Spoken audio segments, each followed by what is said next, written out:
Hello friends, welcome to Reela designs. இன்னைக்கு என்ன simple stitch பார்க்க போகிறோம் அப்படின்னு சொன்னால், சீக்வன்ஸ் யூஸ் பண்ணி ஒரு ஃப்ளார் பண்ண போகிறோம். ஸோ சீக்வன்ஸ் யூஸ் பண்ணி பண்ணுறதுக்கு நான் வந்து நார்மல் ஆரி த்ரெட் நீடிலே தான் எடுத்திருக்கேன். ஏன்னா இது ஹேண்டில் பண்ணுறது கொஞ்சம் ஈஸி. ஸோ எடுத்துட்டு இப்போ ஒரு சின்ன சர்க்கிள் போட்டிருக்கேன். இது மேலே தான் நம்ம ஃப்ளவர் ஃபில்லிங் பண்ண போகிறோம். ஸோ ஒரு பேக் ஸ்டிச் போட்டுக்கிறேன்.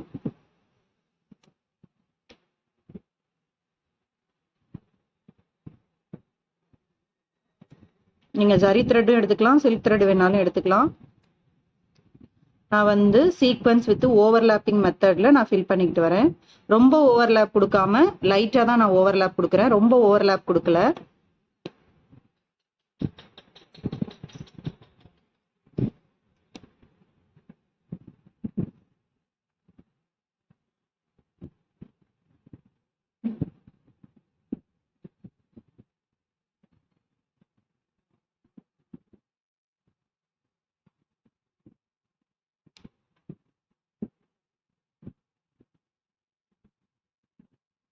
அந்த லைன் நான் கொடுத்துறதுக்கு லைனுக்கு மேலேயே நான் ஸ்டிச் பண்ணிக்கிட்டே வரேன்.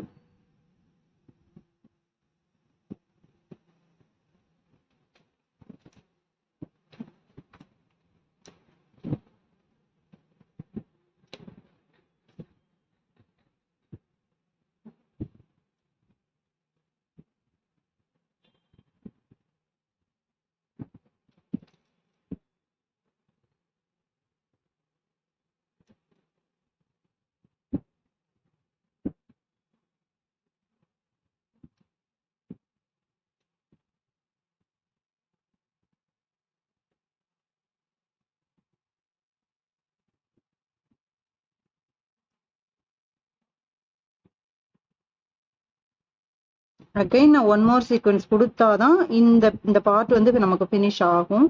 ஸோ அகைன் ஒன் மோர் சீக்வன்ஸை கொடுத்து இந்த ப்ரீவியஸ் சீக்வன்ஸ் இருக்கு இல்லையா, அந்த ஹோல்குள்ள நான் வந்து அகைன் ஸ்டிச் எடுக்கிறேன். அப்போதான் வந்து நமக்கு அந்த பர்ஃபெக்ட் ஃபினிஷிங், அந்த ஓவர்லாப் வந்து கிடைக்கும். அப்படியே எடுத்து உள் பக்கம் கொடுத்துட்றேன். அடுத்து அகைன் நம்ம ஓவர்லாப்பிங் தான் பண்ண போறோம். ஸோ அது மேலேயே இந்த மாதிரி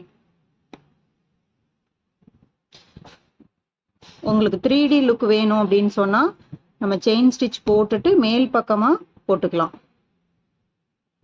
இங்க இருந்து நான் ஒரு செயின் ஸ்டிச் போட்டுட்டு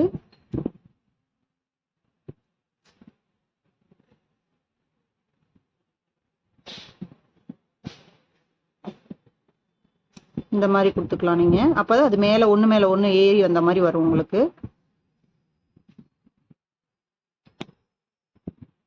செயின் ஸ்டிச்சு, மேல் நோக்கி ஒரு பேக் ஸ்டிச்சு, அகைன் ஒரு சீக்வன்ஸ்.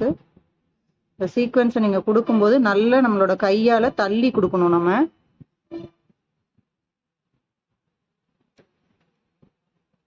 இந்த பக்கம் கொடுத்தாலும் சரி, ஆப்போசிட்ல இங்க எனக்கு ஹோல் பெருசாயிருச்சு, நான் அதனால ஆப்போசிட்ல கொடுத்துக்கிறேன். செயின் ஸ்டிச்சு, மேல் நோக்கி ஒரு பேக் ஸ்டிச் கொடுத்துட்டு ரிவர்ஸ்ல வரும்போது ஒரு சீக்வன்ஸ். செயின் ஸ்டிச்சு, மேல் நோக்கி ஒரு பேக் ஸ்டிச்சு. ஸோ உங்களுக்கு பெரிய ஃப்ளார் வேணும்னா நீங்க பெரிய ஃப்ளாரும் போட்டுக்கலாம். எனக்கு சின்னதா ஒரு ஃப்ளார் இருந்தா போதும் ஒரு 3D லுக்ல. அதனால நான் சின்னதா தான் எடுத்திருக்கேன் சர்க்கிள்.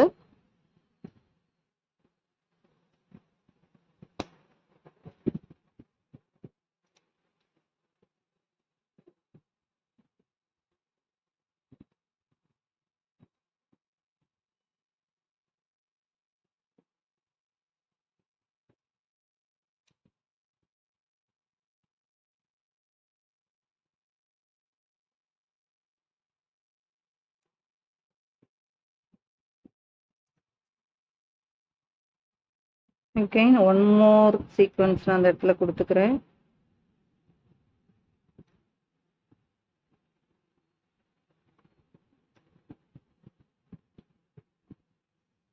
கொடுத்துட்டு நடுவுல வந்து நான் ஒரு பீடு கொடுத்துக்கிறேன். அப்பதான் நமக்கு வந்து நடுவுல ஒரு மொட்டு மாதிரி ஒரு ஃபினிஷிங் கிடைக்கும். நீங்க என்ன வேணாலும் நடுவுல கொடுத்துக்கலாம்.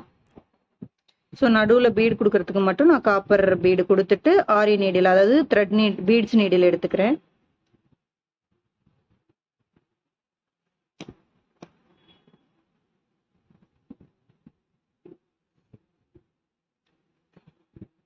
திரும்ப லூப் அது மேலே எடுத்து விட்டு எண்டு நாட் போட்டுக்கோங்க.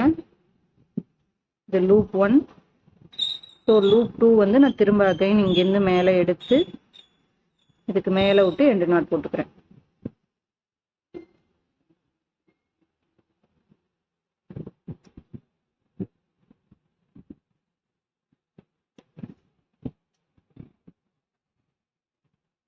ஸோ இது பார்க்கறதுக்கு உங்களுக்கு பர்ஃபெக்ட் ஒரு 3D ஃப்ளார் மாதிரியே இருக்கும். பார்க்க சிம்பிள் அண்ட் நீட்டாக இருக்கும். தேங்க்யூ.